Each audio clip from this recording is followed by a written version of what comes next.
The first modern man, Homo kibish, appeared here in the Great Rift Valley in southern Ethiopia 195,000 years ago.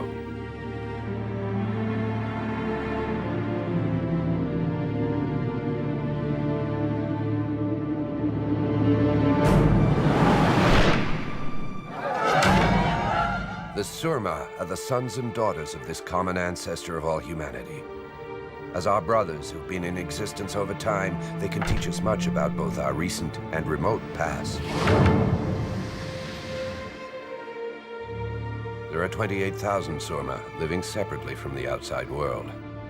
They reveal the secrets of Donga. This legendary violent duel is a regular part of a fierce existence in which weakness means death.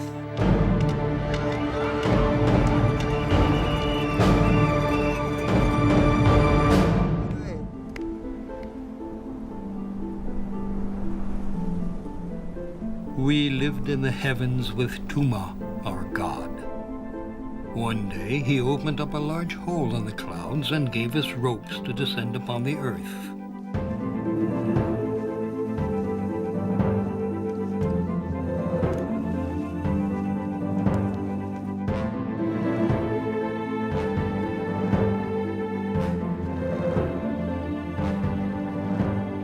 We arrived here in the valley of the Kibish River. While grinding millet, a woman broke the ropes by accident.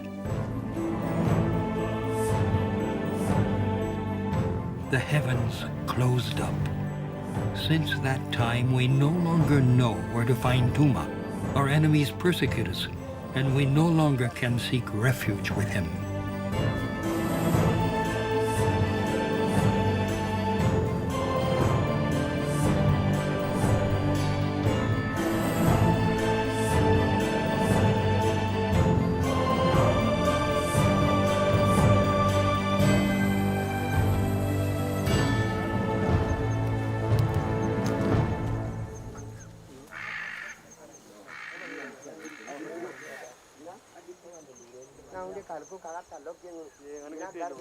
The Sudan lies just opposite.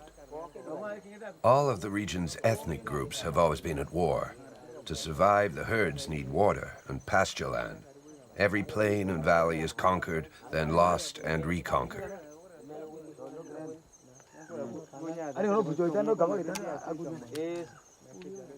Hole Kiwo and his men are watching out for the Bumi. The Surma's ancestral foes have seized the plain below. In war-ravaged Sudan, Muslims in the north fighting Christians and animists in the south are prime targets for arms dealers. In the townships along the border, the Surma trade cattle for automatic rifles.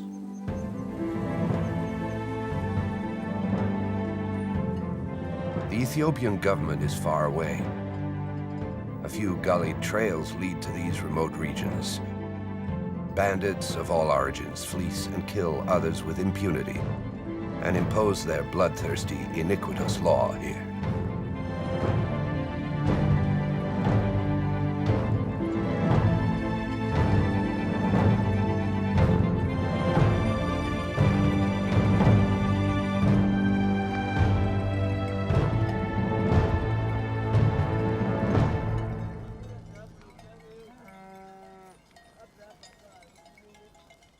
For several weeks, Surma territory has been hit by a devastating heat wave. Daytime temperatures reach a high of 45 degrees in the shade. The spring rains have not come. The animals are prostrate.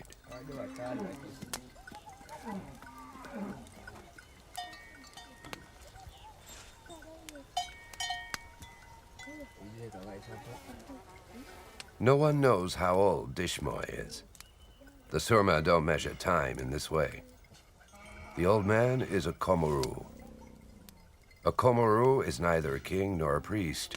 He embodies moral authority and wisdom.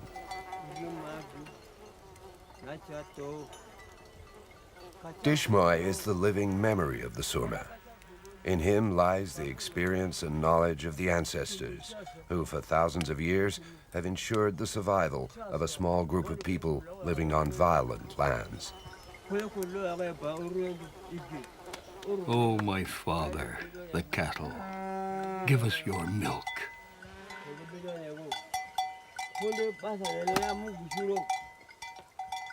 Give us your blood to drink. May you multiply.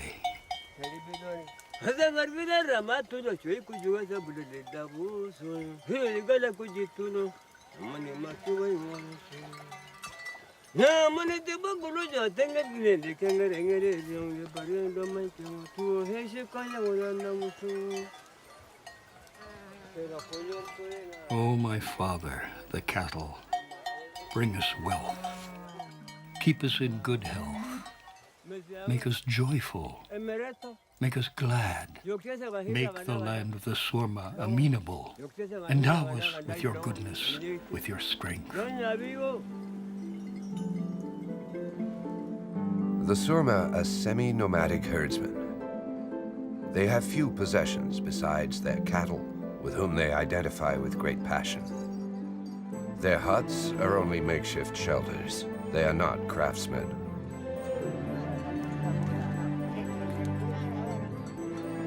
The extreme destitution in which they have always lived constitutes their strength. To a certain extent, they float, light and free, playing with time, a constant thread.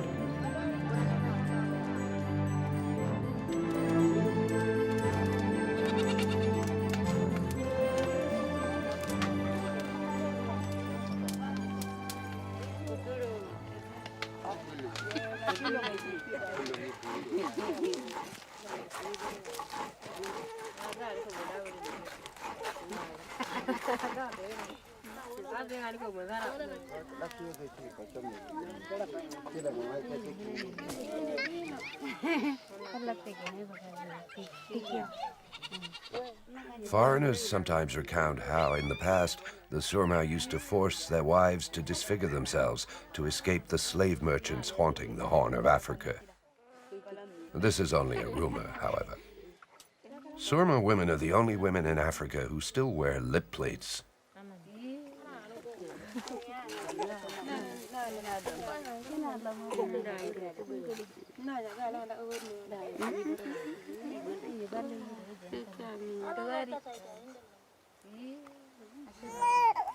No one forces the young girls to follow this tradition.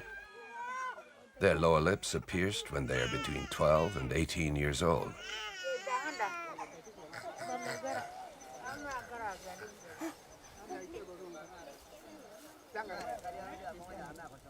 The lip plate is primarily decorative. The larger the plate, the more appealing the woman, and the greater the number of cows that need to be given to her family in order to marry her.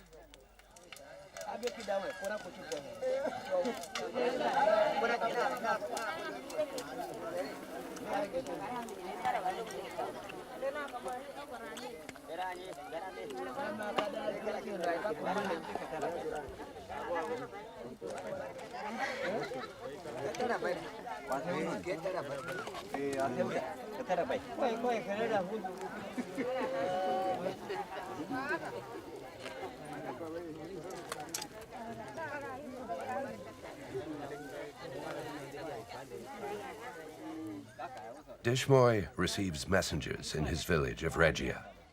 Unsettling information comes from all over Surma territory.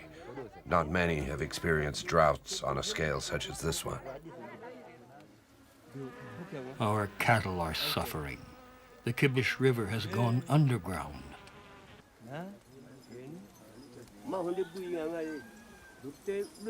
Nothing remains but a few puddles.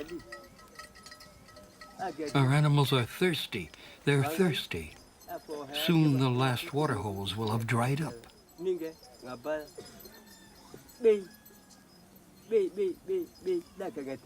What will the cows drink? The rainmaker's prayers go unanswered. Has Turma abandoned us? Seeing our animals perish tears my heart out. Our enemies have infiltrated our lands.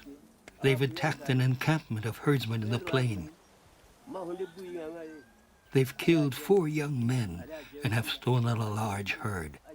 We cannot let them do this. I'm worried, very worried.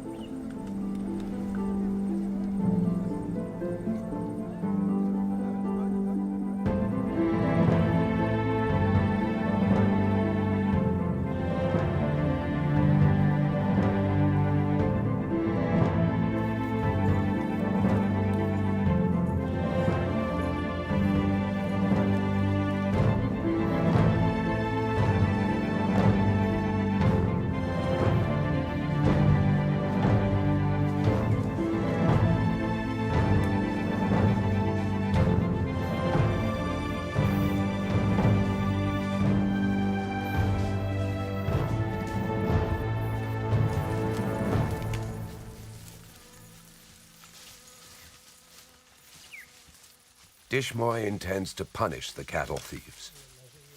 Holy Kiwo and his men set off in pursuit.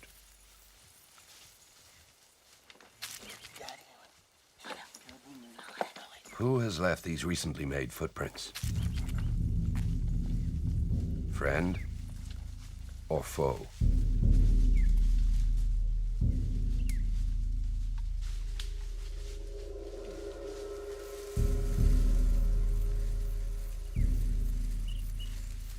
No one knows who will suddenly loom up out of the brush.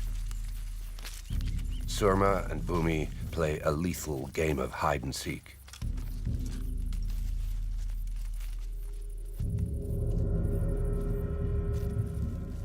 Bands of Bumi warriors attack the Surma enclosure and steal animals to consolidate their decimated herds. The Bumi have raided the camps at the foot of Sejalo Mountain. The Surma seek revenge. The plain along the border becomes the site of bloody clashes. People on both sides are killed.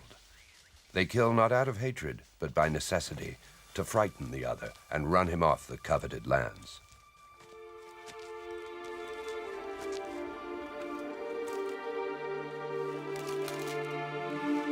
Holy Kiwo and his men rummage through the huts of the herdsmen slain a few days earlier. They gather together some moving remains.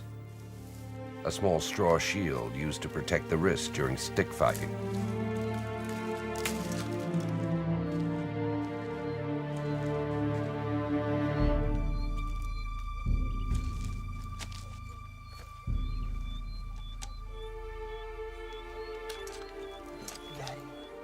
A piece of hollowed-out wood with which herdsmen collect milk and cow's blood.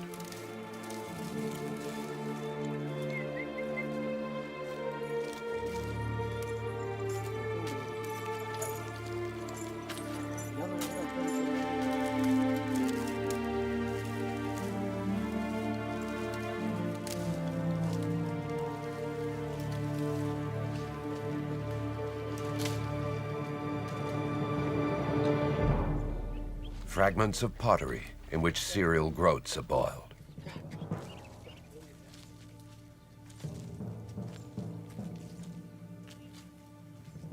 Now the Bumi are far away. They've reached the border, their booty in tow.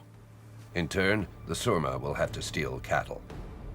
Again and again, forever.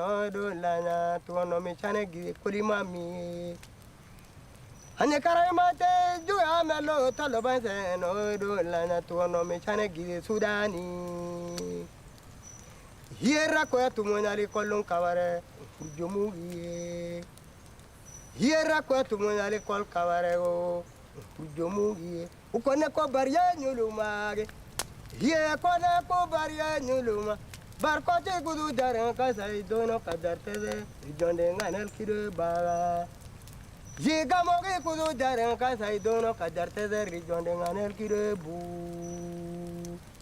hiena mani te ba to go katab kere lane ada gore ur unya mani te ba to go katab kere lana ada gore ur Asangar gara ramatundo choi kujugase rabite toag ne kasangar gara ramatundo choi kujugase rabite miro kole hiye karate orum kola tenu renene no ko baba kara lonzanga hanyangoni aguru na chikontu o kuni duso pio chage reongona nyawa.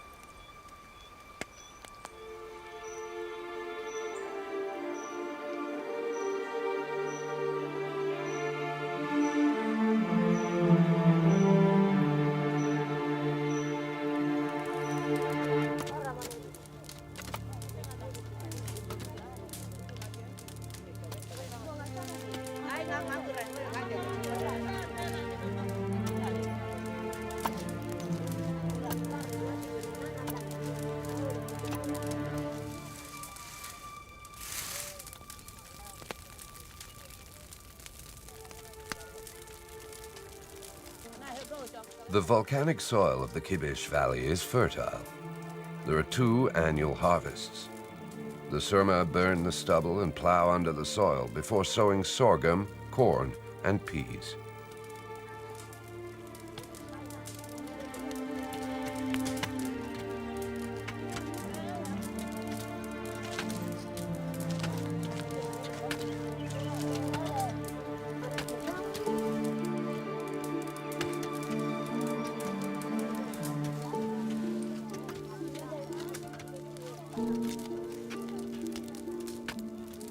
The women do the cultivating.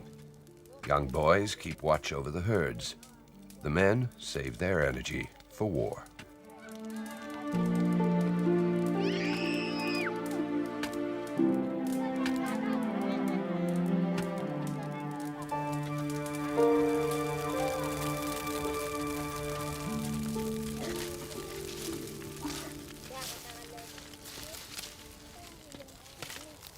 The Surma do not have granaries for storing their surplus.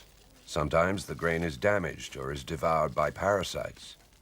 Scarcity and famine are 2 age-old friends of the Surma. They tamed them long ago, yet they still inflict pain.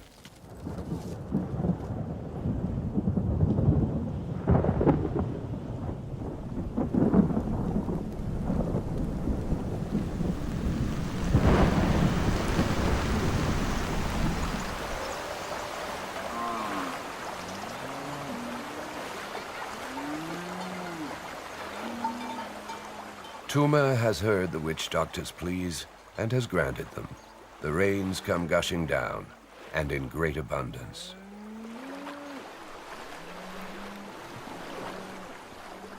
Each breeder owns his animals and devotes himself to them body and soul.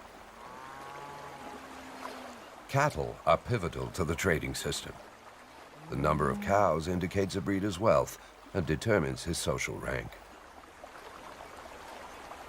A family possesses, on average, some 50 head of cattle, although some herds count more.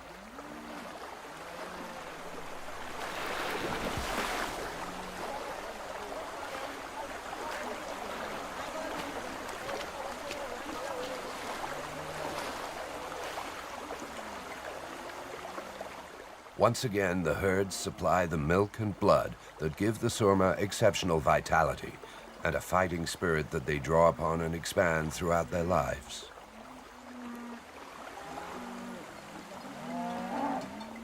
Abundance has returned. A new season of stick fighting, or donga, can begin. The young men get ready. It's the only thing on their minds. A valiant fighter draws the attention of the young girls. He automatically joins the community of warriors. Like all boys their age, Haribula, Kiwo, and Batula dream of making a name for themselves.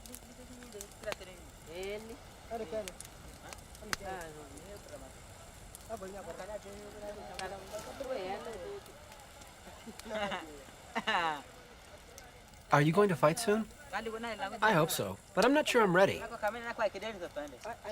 I will. It's my ancestors' culture. I want my father to be proud of me.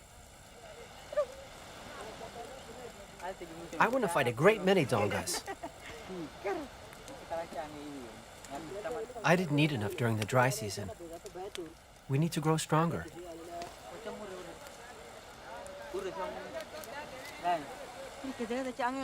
I need to work on my speed. It isn't easy to pivot quickly. We'll be warriors.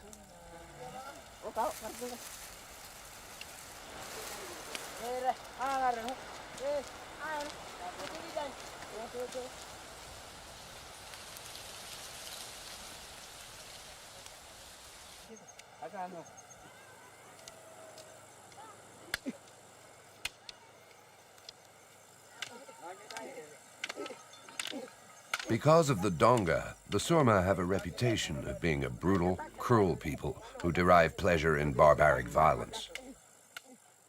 Bartola, Haribula, and Kiwo are still way too young to take on a full-grown man, well-versed in the subtleties of a martial art that combines speed, technique, and strength, and requires great physical courage.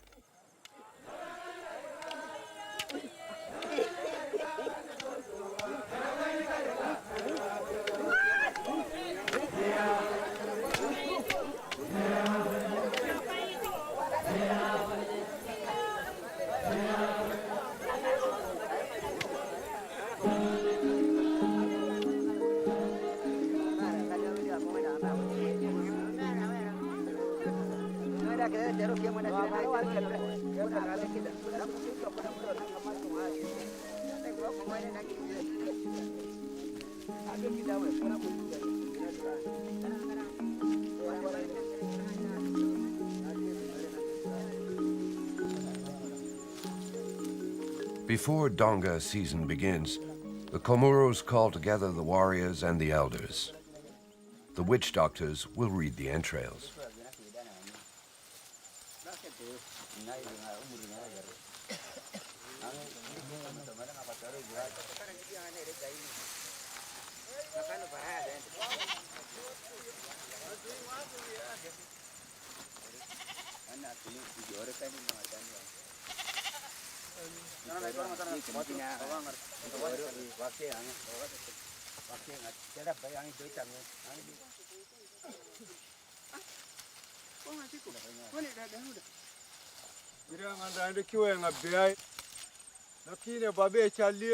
We are gathered here all together.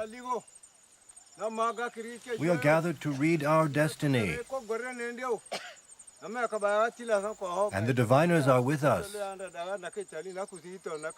Let them sacrifice goats and read their entrails.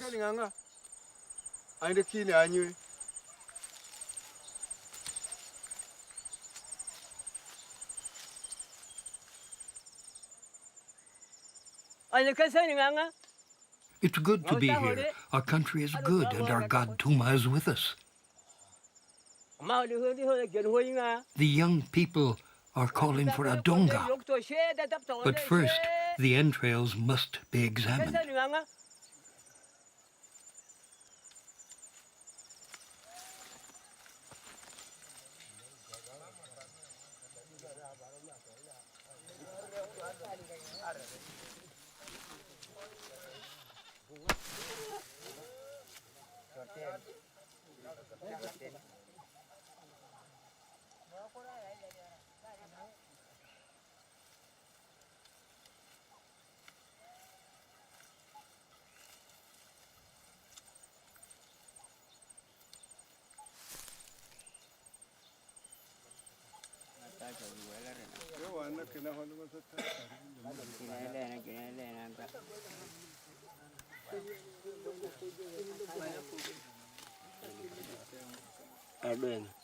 That looks good. What do you see? That looks good. Yes, it's good.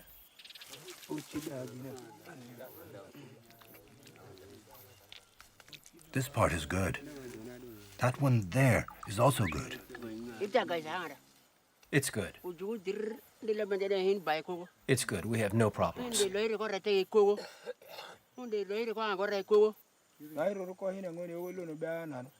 Our brothers were killed by the Brumi over there in the plain. We must celebrate a ritual in memory of these dead. We're going to celebrate a Kilonga. The witch doctor will choose the place. Follow your cattle. Cultivate your fields. The Bumi are evil, but nothing bad will happen to us. This is what the entrails say. Our young people are too violent during the Donga. The Dongas must be banned until they calm down. We are losing too many warriors. Gracious vendettas are becoming more common. We must fight the Bumi, not kill one another. The Dongas are too bloody. This is unacceptable.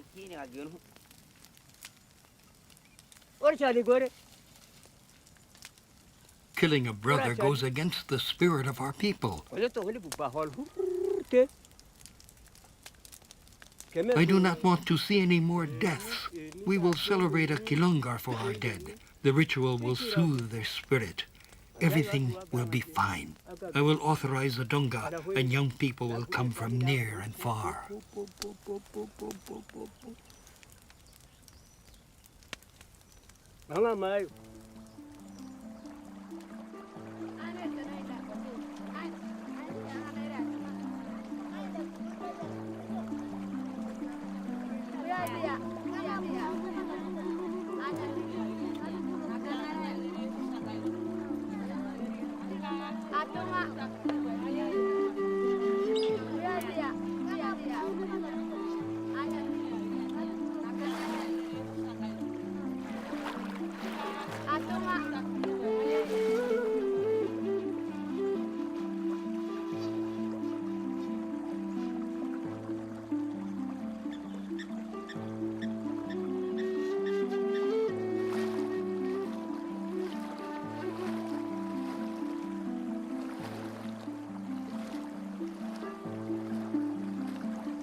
Polygamy is the rule for the Surma.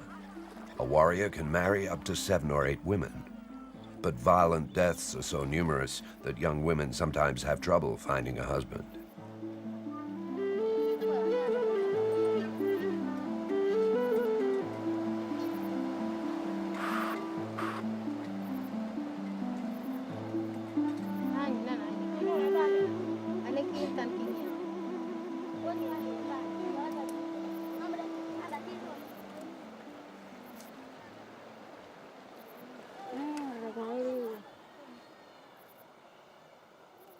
By carving the motifs of her people into her flesh, a young woman expresses her loyalty to her kin.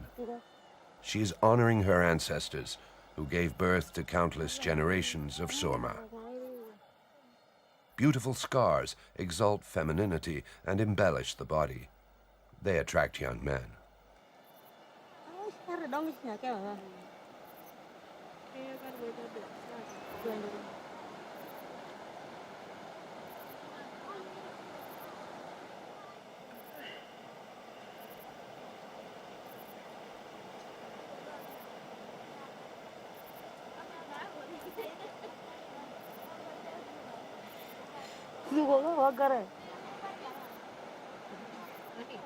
To ward off all risk of infection, the wounds are rubbed with plants that have antiseptic properties.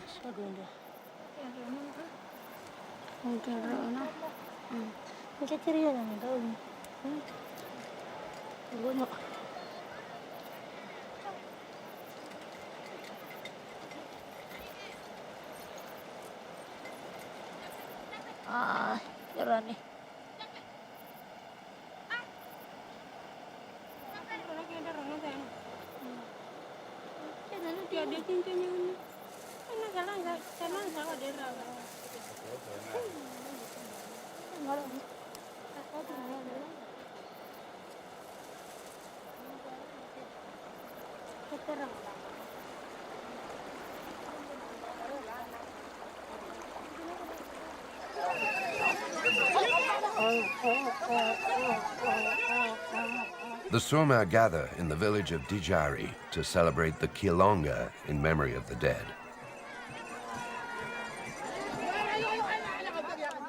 An enclosure for the cattle was built on the outskirts of the village for the ceremony. The Kilonga ensures that the souls of the dead warriors will always be present in the village. They will look after the community as long as the Surma exist.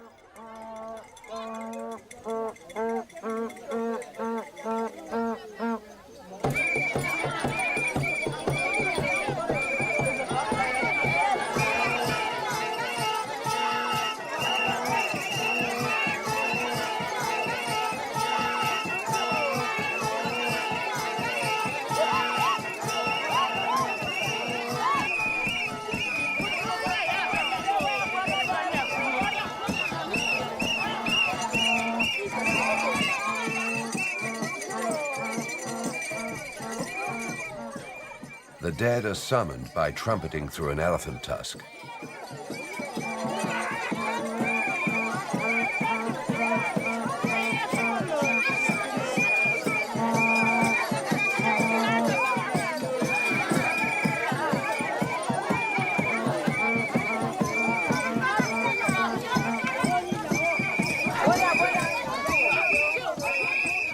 The hut on which the warriors are dancing represents the symbolic dwelling of the deceased.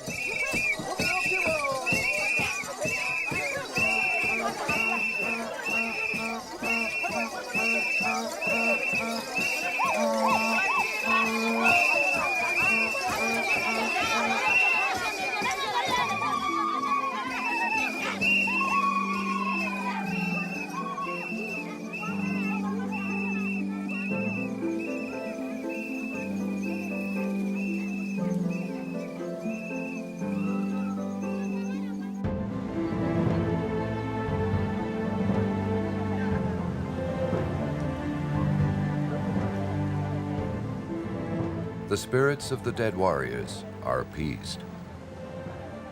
The Donga can take place.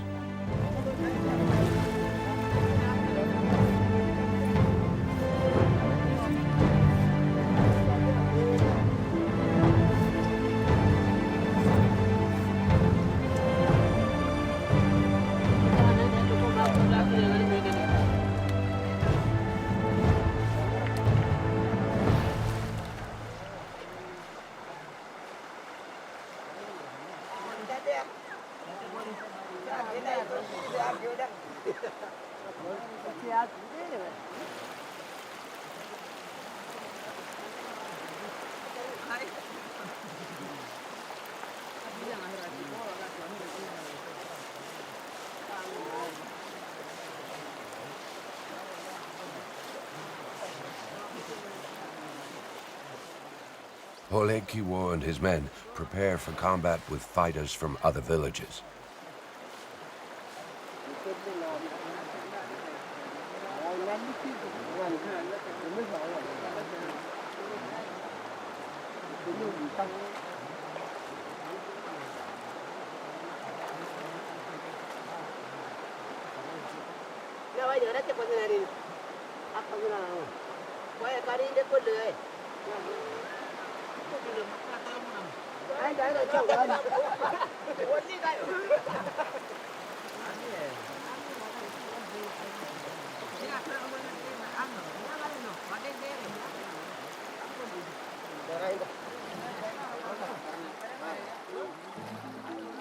The designs have no meaning.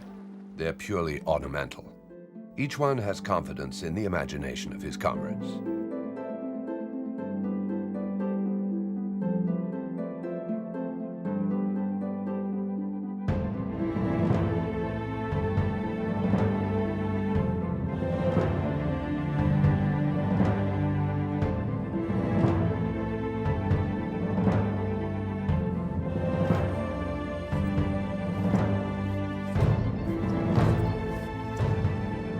Surma subject their bodies to rough and painful tests.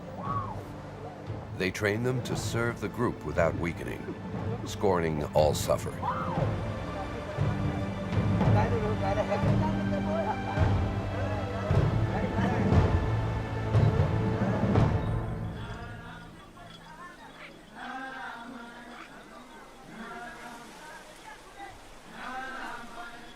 The young men of the Kibish Valley and the surrounding mountains gather in the clearing chosen by the witch doctor.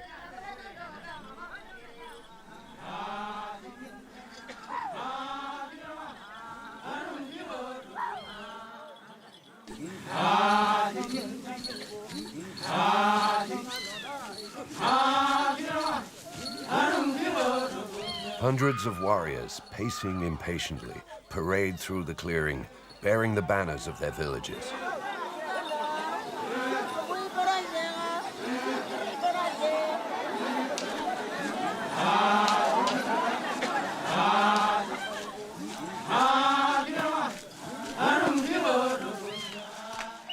The Surma have observed soldiers hoisting the Ethiopian flag. They liked the ceremony and have improvised flags.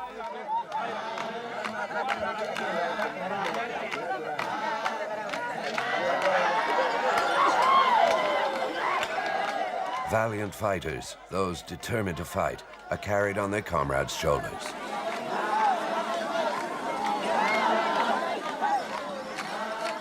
Some fighters wear makeshift armor, which they've patiently made while guarding the herds.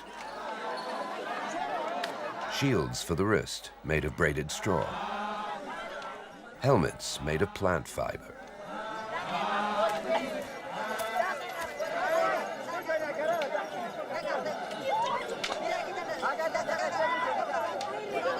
Some wear oxtails, severed during raids to steal the enemy's cattle. The donga weapon is a flexible pole 2 meters 20 long. The tip has been carved into the shape of a phallus.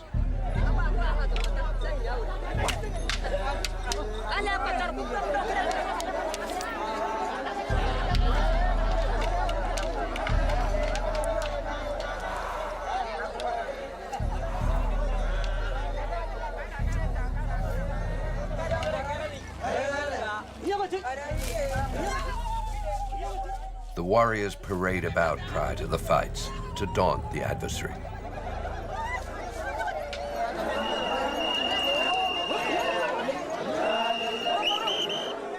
They challenge one another, size each other up, searching for the Achilles heel in the other's expression.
The donga is not a tournament.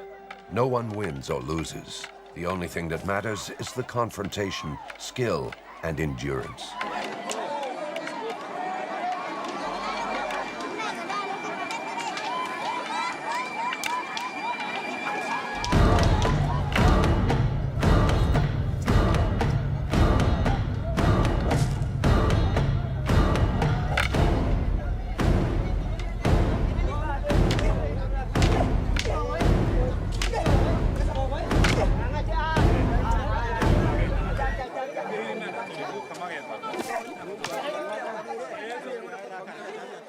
Each fighter expects and awaits the wound that will brand his flesh with the mark of courage and forcefulness.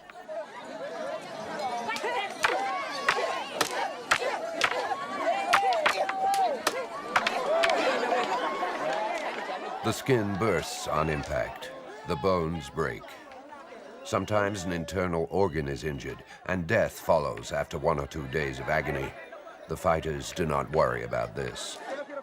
Scars received during the Donga demonstrate the man's readiness to sacrifice his life for his people, as countless lineages of ancestors did.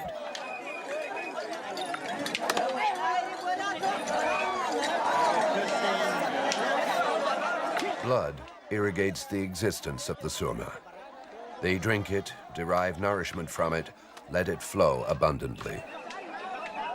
The stick fight is a metaphor for an existence revolving around combat. The Surma, men and women, must fight throughout their lives against enemies, against a climate that causes pain, against diseases that strike man and beast. The blood which they spread profusely is the blood of life, turbulent and obstinate.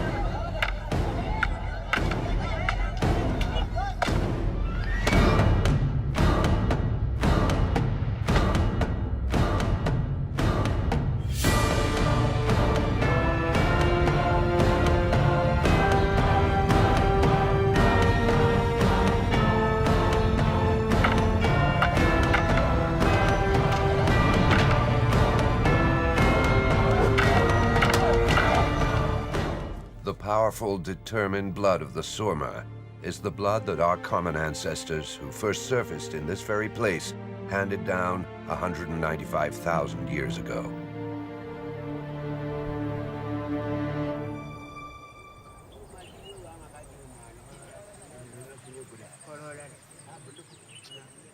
Once the drought is over, the majority of Bumi return to the Sudan. Yet bands of warriors remain in the plain. They harass the Surma, killing in broad daylight. Dishmoy is exasperated. The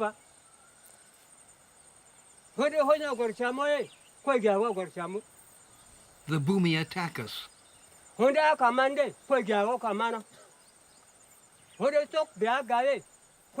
They kill here, in our valley.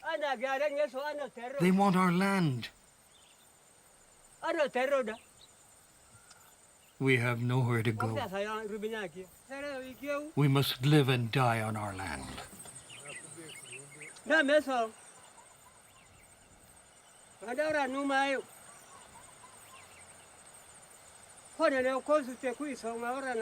What are you waiting for? Why don't you run our enemies off our land?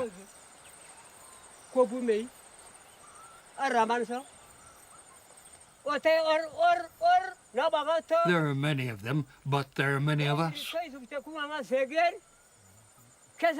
Why are you letting them do this? Why don't you fight? Why? Why?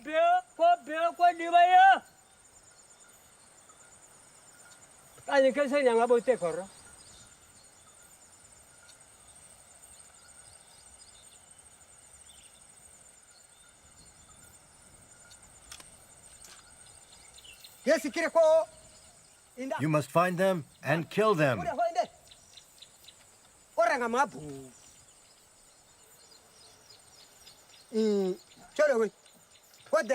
Your weapons are not water. You must use them. They fire bullets like those used by your enemies. Load your weapons. Kill our enemies.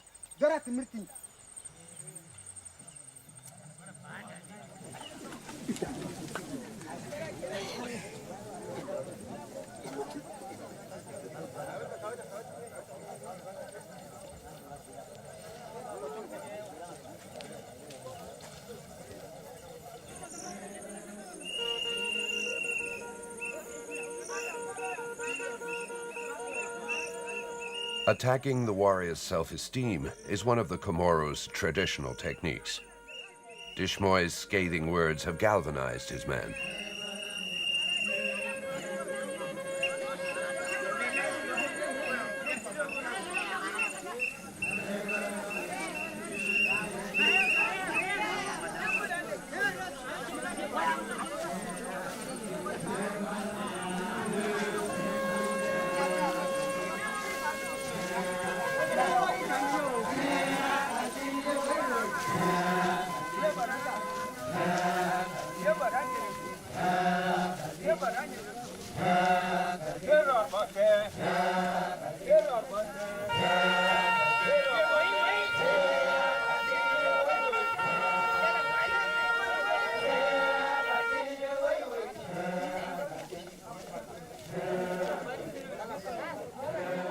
The Surma confide their battle cry to the winds, and the winds carry it within earshot of the Bumi. The battle cry is, the Surma are armed. Shudder, yes, shudder, for if they run into you along their path, the Surma will kill you.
The enemy has received the message.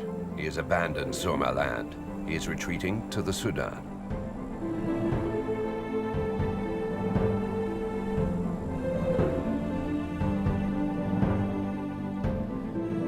War subsides for a period of time, but tomorrow, the day after tomorrow, it will break out once again.